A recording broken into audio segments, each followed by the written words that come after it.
Hello viewers, on today's news.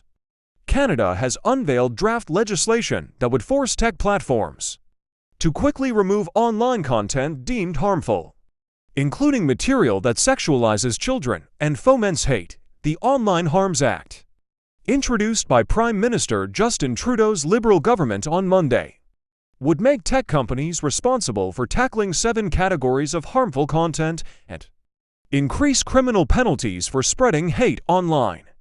Under the legislation, Canadians would be able to request the removal of content within 24 hours, subject to a review process, and file complaints against people spreading hateful speech at a human rights tribunal. The 7 categories of harm defined in the bill are intimate content communicated without consent, content that foments hatred, content that incites violent extremism or terrorism, content that incites violence, content used to bully a child, and content that induces a child to harm themselves. The legislation would establish a new Digital Safety Commission to enforce the standards, which also include requiring platforms to introduce features to protect children, such as parental controls and safe search settings. Trudeau said the legislation would hold tech companies accountable for harmful content they host and make online spaces safer.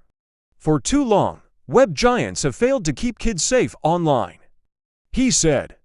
Far too often, this has had devastating consequences. In a statement, the government said it respected Canadians' freedom of expression, but everyone should be able to access an online environment where they can express themselves freely, without fearing for their safety or their life. There was also an urgent need for better safeguards for social media users, particularly children, it said.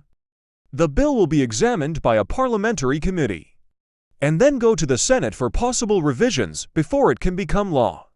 The government's proposals have generated fierce opposition from Conservatives. Conservative Party leader Pierre Poilievre, who has accused Trudeau of being woke and authoritarian, said last week that the government's plans would infringe on Canadians' freedom of expression. Thanks for watching, and please subscribe to our YouTube channel.